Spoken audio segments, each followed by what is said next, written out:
أغرب عذاب سوف تسمع عنه يوم القيامة عذاب الزمهرير، حينما يصبح البرد عذابا يفوق التصور.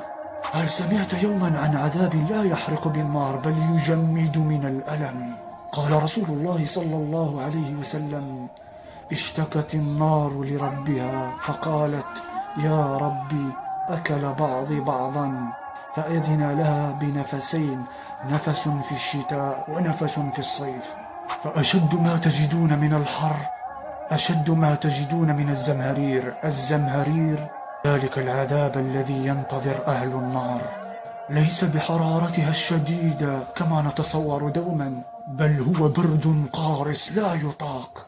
تخيل معي بردا يصل إلى حد يفوق ما نتصوره دوما من قسوة الشتاء.